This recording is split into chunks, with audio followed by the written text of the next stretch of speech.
Welcome back to Echo Mind Documentaries. If you are just seeing this channel for the first time, I'd suggest you subscribe to it. Don't forget to like, comment, and share as well. Also, turn on notification button for more. Let's talk about creatures for today's video. What if everything you feared about the wild was wrong, and everything you found beautiful was what should have killed you? Some of the most beautiful things on this planet are also the most lethal. And for millions of years, that has been nature's most perfect trick. Our planet is extraordinary, from the coral gardens of the Pacific to the shadow-drenched rainforests of the Amazon. Life has arranged itself into something that looks almost too beautiful to be real. But beauty in nature is rarely innocent. It is a mask, a strategy, a warning dressed in color. This is the story of the most dangerous animals on Earth. Creatures that have spent millions of years perfecting the art of the kill. Some are enormous, some are invisible to the naked eye, some you would stop to photograph, some you would never see coming. All of them are extraordinary, all of them are deadly. 200 million years ago, the crocodile's ancestors were already here. They watched the dinosaurs rise, they watched them fall, and they adapted, survived, and perfected themselves into something the modern world still cannot improve upon. The saltwater crocodile is the largest reptile alive today. Males can reach 6 meters in length and weigh over 1,000 kilograms. Their bite force is the most powerful of any animal on Earth, over 16,000 newtons of pressure, enough to crush bone like chalk. They are patient. Stillness is their weapon. They drift like logs. They wait in the murk of riverbanks and coastal shallows, motionless for hours, reading the water. When they strike, the motion is complete in under a second. Their prey never processes what happened. They are not aggressive in the way we imagine monsters to be. They are precise, calculated, evolutionary perfection dressed in armored skin. There are creatures in this world that do not look like lemons. The box jellyfish is one of them. Transparent as blown glass, it drifts through the warm coastal waters of Australia and Southeast Asia, nearly invisible, nearly weightless, trailing tentacles that can extend up to 3 meters behind its bell-shaped body. Each tentacle carries up to 500,000 microscopic stinging cells. The pain is described by survivors as total, the kind that makes the body shut down before the mind can process what is happening. Death can occur within minutes. The box jellyfish has 24 eyes. It navigates actively. It hunts. It is, despite appearances, not drifting at all. It is one of the most neurologically complex invertebrates alive, and one of the most lethal animals in the ocean.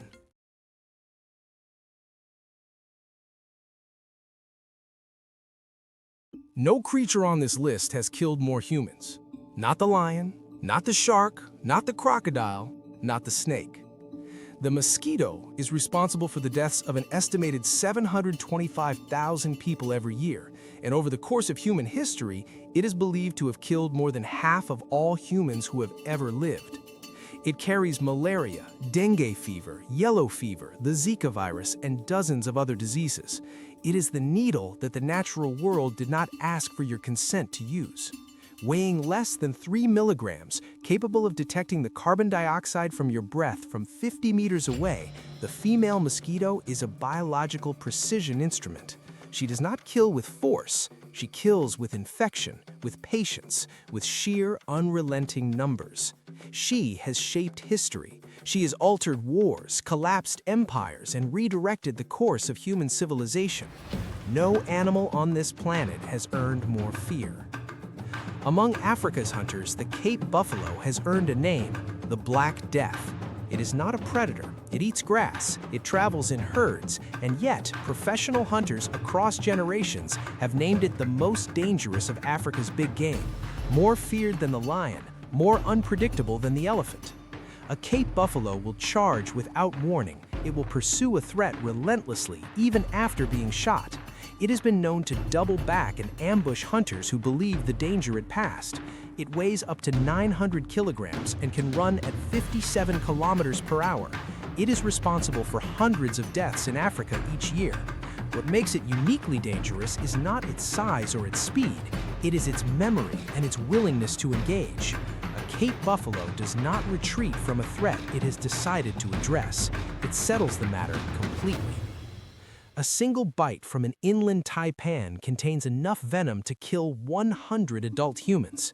Found in the remote semi-arid regions of Central Australia, this snake is shy, elusive, and rarely encountered by humans. It does not seek confrontation, it does not pursue. Given the chance to avoid you, it will take it. But its venom, drop for drop, is the most toxic of any snake in the world. It attacks the nervous system with extraordinary efficiency, disrupting the signals that tell the body to breathe, to move, to keep a heartbeat. Without antivenom, untreated bites can be fatal within 45 minutes. The inland taipan reminds us of something essential. Danger is not always aggressive. Sometimes the most lethal things in the world would rather disappear than be found.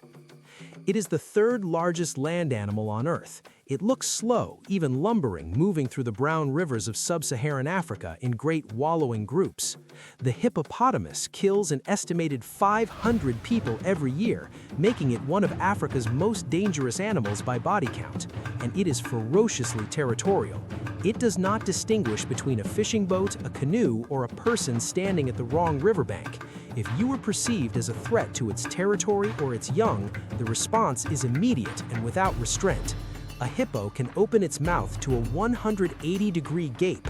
Its canine teeth can reach 50 centimeters in length. It can run at 30 kilometers per hour on land, faster than most humans at a dead sprint.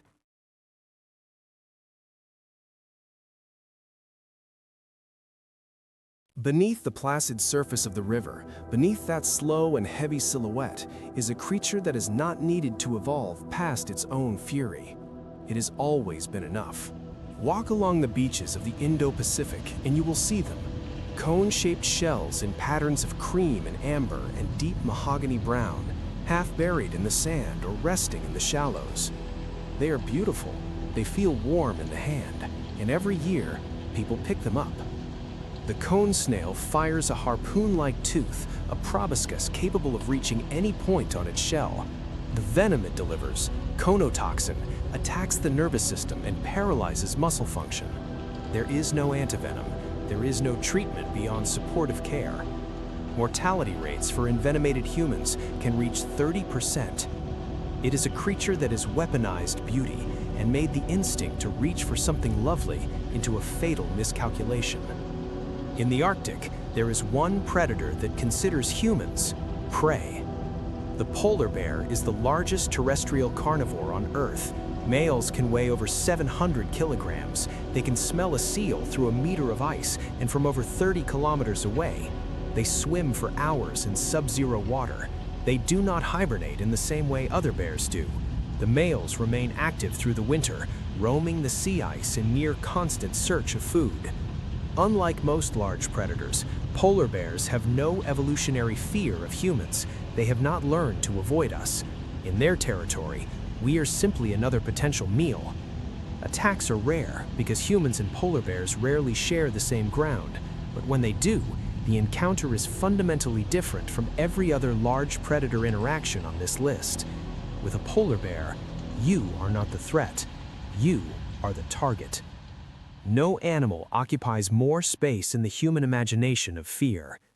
The great white shark has patrolled the oceans for 16 million years. It grows to over 6 meters in length, weighs more than 2,000 kilograms, and possesses rows of serrated teeth, up to 300 at any given time, designed to grip and tear through the toughest marine life on the planet.